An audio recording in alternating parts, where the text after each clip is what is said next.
Well, good morning, good afternoon, good night. I'm excited that you chose to hang out with me again with Wisdom on Wednesday, and I am Ray.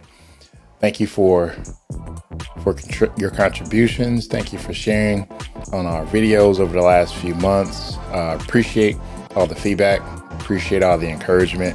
Hopefully, it's been a blessing to you. It's been encouraging to me to start something like this and to see it grab and gain traction.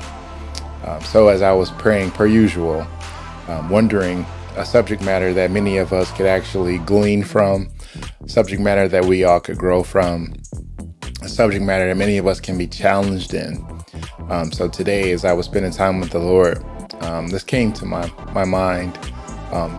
Wise people, we've got to make a decision and live with the results.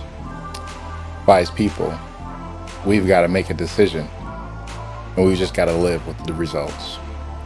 Far too often in this thing called life, as people show the best parts of their life, they show their success stories, and they rarely show the things that don't go well.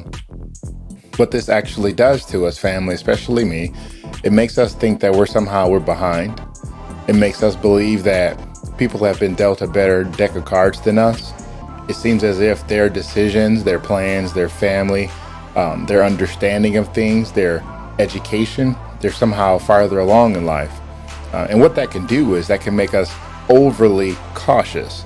You see, what happens is that many ideas are put in our heart. Many things are festering in our mind of what we could do, what we should do, or when should we do it. But unfortunately, in our mind, as we envision those three parameters coming to fruition, we're looking and we're waiting for the best time. We're looking and we're waiting for the best opportunity. We're looking and we're waiting to hit a home run. But friends, I'm here to share with you. I've had many successes and I've had many failures, but my greatest failures are the ones that I never tried. My greatest failures are when I had a great idea, but I never swung the bat. I remember when I first started preaching, and I had a deacon come over to me after I got done. Probably the worst sermon you'll ever hear. And when I got done, he came over to me and he said, "You stepped up to the batter's box." I felt good because I thought he was giving me a compliment.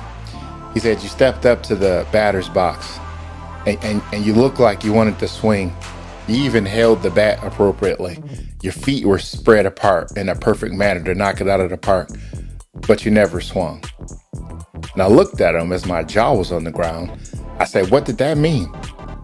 He said, "You presented everything that should have made that sermon go well, but you never delivered it."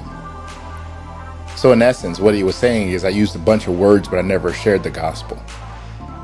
That hurt, but it helped.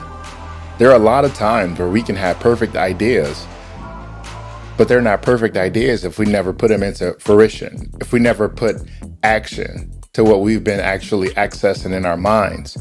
There are things in our minds that will be amazing, not just for production or something that would actually bring us commerce, but ultimately when you try your ideas, what you're basically saying, your creator, the Almighty God, El Shaddai, that you're saying is, I trust the intellect that you've blessed me with.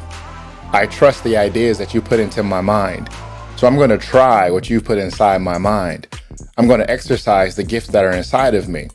And family, friends, even if that idea, that goal, that business venture doesn't make you $1 million, it doesn't make you a generational wealthy person to bless people behind you. What it actually does for you, it gives you an opportunity to try God. And you can try some of the things that he's put inside of you. There's some things that are inside of you that are ultimately going to take your family farther than anybody else because it's you. And those things that are inside you are going to make you go where you need to go so you can ultimately mentor, inspire, encourage somebody that's in your circle that you've been assigned to. It's easy to sit on the sidelines and tell people what your plans are. Tell people what your ideas are. But unfortunately, family and friends, when we share our ideas with those people don't give us the gratification of finishing. So I'll encourage you today. You've got to make a decision and live with the results. Some of the best decisions that you'll ever make will end in failure. But you never will find out if it will end in failure or success if you never try. Some of the best ideas that you'll ever have, the most successes that you'll ever have, will be those dreams, will be those aspirations, to be that hard conversation that you just played over and over and over in your head, thinking about the worst possible scenario. But I'm here to tell you, I've had some of those conversations played in my head year after year after year. And I picked up the phone one day in actual conversation and shared my piece. And now the relationship has been salvaged. Make a decision, friends. Maybe there are some things you need to share with your supervisor, some things you need to share with your employees that you've been apprehensive about. You've been afraid because you don't know how they're going to receive your truth. And I'm here to share with you that God has not given us a spirit of fear, but one of power, love, and a sound mind. So when we have to share something, make certain it's seasoned in grace, but don't hold on to that thing being fearful of what the results are going to be. You see, the good thing about trying is now you have evidence that something is in you. And the only way you can find out, prove, test what's in you is to actually put some work to your faith. You can believe it's possible. You can wish that it's possible, but none of those things will ever happen till you actually try.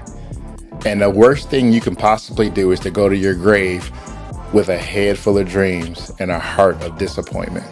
That you never ever tried anything that you dreamt about. You never ever apologized to people that you know you were supposed to apologize to. You never opened the door to let somebody apologize to you because you were just done with them. You're not having the conversation anymore. But friends, I want to challenge you today. Make a decision and live with the results. Because we know that all things work together for the good, for them that love God and are called according to his purpose. So even if what you try does not do what you think it would, ultimately it's going to work out for your good, because it's going to teach you things that you would have never learned if you would have never tried. What's going to happen is that your relationship with God will get stronger, because you're going to need him to do things when you're fearful. You're going to need him when you have to rely on your faith more than what you're focused on. You see, many times, friends, we're focused too much on success and we don't focus enough on the one who gave us the idea. So if God has created a good work in you, he's going to see that thing through to completion. And we have to believe that. Just because our health isn't good today doesn't mean we can't plan for tomorrow.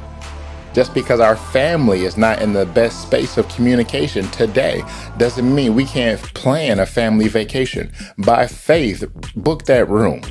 By faith, plan an anniversary trip. By faith, plan a conversation that you've been wanting to have for years. Just because you're having a conversation doesn't mean it has to be contentious. What will happen in our minds when we play these scenarios over and over and over and over in our minds, what we do is we geek ourselves up and then we talk ourselves out of it, thinking that we can't do it. We don't have the resources. We're too old. We're too young. There's always going to be a too something. All you got to do, friends, is try. So a wise person will understand this. Wise people recognize that I'm going to have failures in my life. Wise people recognize that I'm also going to have some successes. But the only way I can delineate the differences is if I try. I try and I'm going to fail. And I've made that resolve that I'm not really doing anything if I'm not failing. I'm not even trying to get better if I'm not getting my feelings hurt every now and then. I'm not even trying to reach my goals if my credit isn't jacked up trying to chase my dreams. You see where I'm going today, friends? It's easy to play it safe, but when you play it safe, you stand there just like the brand new preacher in the batter's box. Let me show you a picture. I also played Little League Baseball. I was terrible, but I was fast. And I played shortstop. And my father was a baseball player as well. And he played third base. So when I needed a glove, he came by and he gave me a glove that happens to be a third base glove. Now, if you're familiar with the gloves for first base, shortstop, and third base, first base and third base had bigger gloves. So when I tried to play shortstop with this bigger glove, I was fast enough to get to the ball, but my hands weren't strong enough to close the glove to catch the ball. So every time I attempted to catch the ball, my lips caught the ball. Every time I ran to the spot, and if I had the appropriate glove, I would have been able to catch the ball, throw that person out at first base. But I had the tools to get there. I was fast. I had the eye coordination to track the ball down, but I didn't have the appropriate glove. Now, what if I would have never ever found out that that glove didn't fit? What if I would never found out that that glove was too big for my hand? Here's some 30 years later, I'm telling this story. You have all the tools. Just because one thing is too big or too small, don't stop trying to catch that ball. Because you've been gifted in areas that certain people haven't been gifted in. Don't let other people's failures talk you out of your gifting. Your gift will make room for you and put you in the presence of great men. So I can tell stories about how to be a good shortstop, but more stories about how to be a bad shortstop because I have the lumps and the bruises of what not to do. I can tell you with a surety not to play shortstop with a third base glove. Now, some people might say that's failure. In my book, that's success because I can help somebody else because of my hurt. Hopefully, this is something that blessed you today, Christian friends, and those friends who may not believe in the manner in which I do. But I want to encourage you today to make a decision and live with the results. And ultimately, if you win, you can help somebody. If you fail, you can help somebody. But in the end, you're going to be true to yourself because you lived out your dreams. Make a decision and live with the results. I pray this was a great conversation for you. Like always, I'm going to need you to continue to like, share, comment, subscribe. Continue to share this with your friends. If you felt this content was a blessing to you, drop blessing in the comments and give me some feedback if you don't mind. Put it on your public page, but don't forget to tag me. I want to make new friends too. I'm Ray. This is Wisdom on Wednesday. Have yourself a wonderful day and a blessed week.